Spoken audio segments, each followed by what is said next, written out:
సంక్రాంతి పండగకి జనం సొంతూళ్లకు వెళ్లడంతో భాగ్యనగరం బోసిపోయింది. నిత్యం రద్దీగా ఉండే ప్రధాన రహదారులు నిర్మానుష్యంగా మారాయి. కాలనీలు ఖాళీగా కనిపిస్తున్నాయి. మెయిన్ జంక్షన్స్ ట్రాఫిక్ ఫ్రీగా ఉన్నాయి. వాహనాలు పెద్దగా లేకపోవడంతో సిటీలో ఎయిర్ పొల్యూషన్ కాస్త తగ్గింది.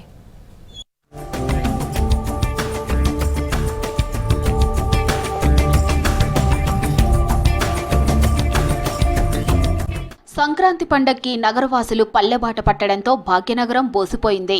పెద్ద సంఖ్యలో ప్రజలు స్వస్థలాలకు వెళ్లడంతో హైదరాబాద్, సికింద్రాబాద్లో నిత్యం రద్దీగా ఉండే ప్రధాన రహదారులు నిర్మానుష్యంగా మారాయి. సిటీ నుంచి ఆంధ్రప్రదేశ్, తెలంగాణలోని ఇతర జిల్లాలకు పెద్ద సంఖ్యలో జనం తరలి వెళ్లారు. దీంతో ప్రధాన రహదారులు, కాలనీలు ఖాళీగా కనిపిస్తున్నాయి. పండగకి నగరం నుంచి 30 లక్షలకు పైగా పబ్లిక్ తమ స్వగ్రామాలకు తరలి వెళ్లినట్టు తెలుస్తోంది.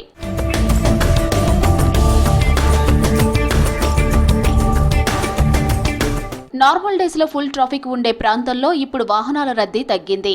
మెయిన్ జంక్షన్స్ ట్రాఫిక్ ఫ్రీగా మారాయి. Miyapur, Serilingampally, Kukatpally, Quthbullapur, KPHB, LB Nagar, Manikonda, Panjagutta, Banjara Hills, Begumpet, Uppal ring road, Vanasthalipuram, Habsiguda, Tarnaka, Ameerpet ప్రాంతాల్లో రోడ్లన్నీ నిర్మానుష్యంగా కనిపిస్తున్నాయి. నిత్యం బిజీగా కనిపించే hitech city, Madhapur, Kondapur, IT corridor, IKEA వంటి ప్రాంతంలో రోడ్లన్నీ బోసిపోయాయి.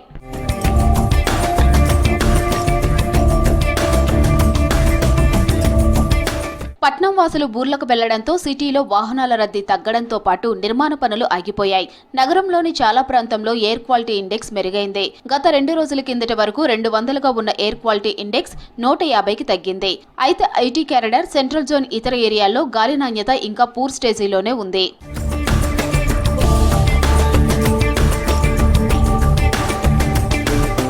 ఈసారి రెండో శనివారం, ఆదివారంతో పాటు పండుగ కోడి కలిసి రావడంతో చాలా మంది పండుగకు 2-3 రోజులకు ముందుగానే ఊరిబాట పట్టారు.